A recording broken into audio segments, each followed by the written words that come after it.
के छ दाजु सन्चै हुनुहुन्छ? ठिक छ सर ठिक छ। ए कुन ठाउँबाट हुनुहुन्छ दाजु? म बेलारुसमा हो है। ए बेलासमा हुनुहुन्छ?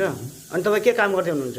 म माछा कम्पनीमा काम गरेको। ए अहिले के गर्नुहुन्छ? अहिले साग ल्याएको भाइ। ओहो यस्तो साग त मैले अहिलेसम्म देखेको थिइनँ। कोही कहाँबाट ल्याउनु भएको हो? मैले जङ्गलबाट खोजेर ल्याएको हो है भाइ। यसो अब गरिबले खाने यसो सागपात हो। अनि त्यही भएर अब गाउँतिर नि सागपात धेरै खाने बानी, यहाँ सागपात नदिएको ठ्याक्कै 6 महिना भयो। अब तपाईँहरू देख्नु सक्नुहुन्छ यस्तो राम्रो साग पाउँछ, तर मिहिनेत गर्नु पऱ्यो है। यसरी खानुपर्छ है। ओ माई गड हो। ए दाजु यो साग कुन ठाउँमा पाउँछ भन्नु त? म पनि जानु पर्ला। यो सबै भन्नुपर्छ, यो यसो चिन्नुपर्छ जहाँ पनि छ यो। ए सक्नु पऱ्यो। मैले जाने चिने छैन दाजु, मलाई यसो चिनाइदिनु पऱ्यो है। यो हत्तपत्त मान्छेहरू चिन्नु सकिँदैन, तर चिन्ने मान्छेले चाहिँ फेरि यो साग टिप्दैन।